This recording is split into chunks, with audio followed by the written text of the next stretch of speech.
Orchard Lake St. Mary's Preparatory may seem like your average high school on the outside, but delving deeper into the history of this magnificent place, I found out that there's a lot more that makes up this high school than meets the eye.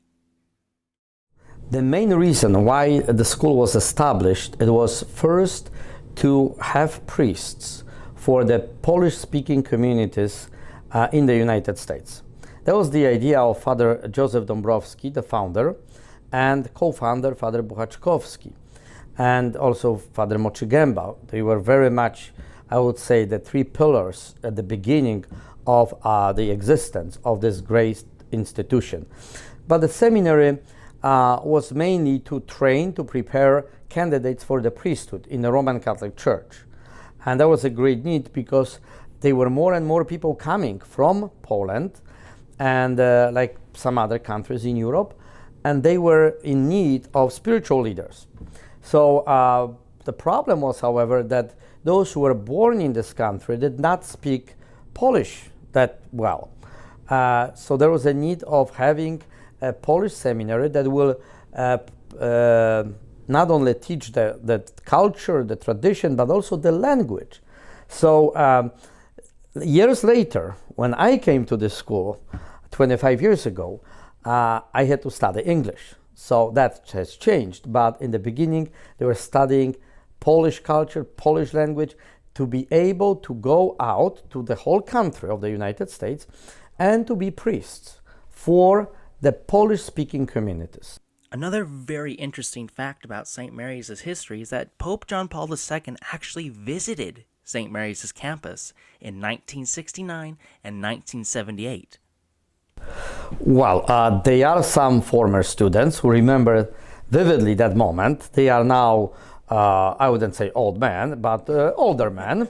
And it's beautiful when you hear their stories. Among them was Father Timothy Whalen, our former Chancellor. He remembers the time when the whole campus was awaiting of his arrival.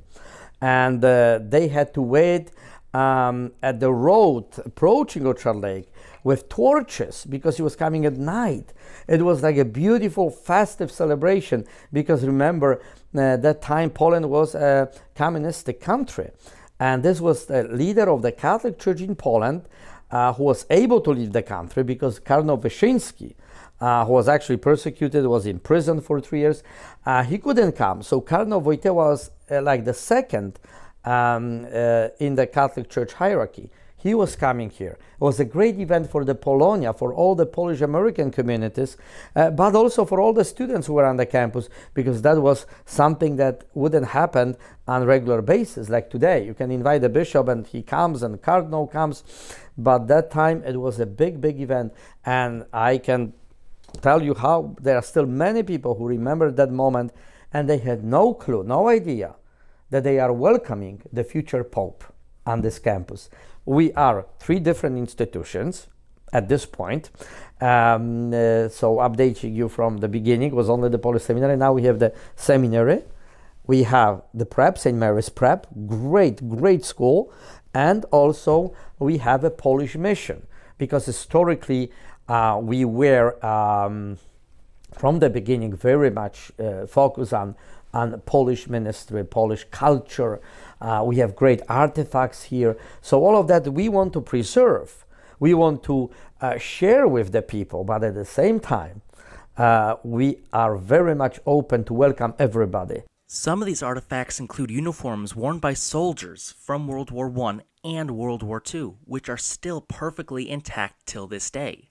They also have a large amount of coins, badges, medals, and patches, and other war memorabilia from when Poland was fighting for their independence against Germany. However, Poland lost its independence to Germany, Russia, and Sweden for 100 years before World War I, and gained its independence after World War I until World War II. So World War I was for Poland's independence, but World War II was for their freedom. They also have a Lutheran Bible that is going on 401 years old, which is the oldest artifact I've ever been able to hold in my hands. But a very interesting yet disturbing artifact that is kept behind these walls are a pair of pants worn by a prisoner from the concentration camp in Auschwitz. This gave me a very chilling reminder of the amount of pain and suffering that Poland went through during the war. Stepping into these rooms was as if I was stepping into a time machine and going way back in time with the amount of history, artifacts, and devotion this school has. It always makes me happy that I graduated here back in 2017. This campus has so much to offer to the people who come here from the past.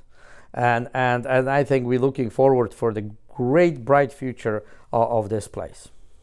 But anybody who would like to support this place, I want them to know that they are supporting not just a regular another seminary or a high school or some museum, but they are supporting a great institution with great history and a great future as well.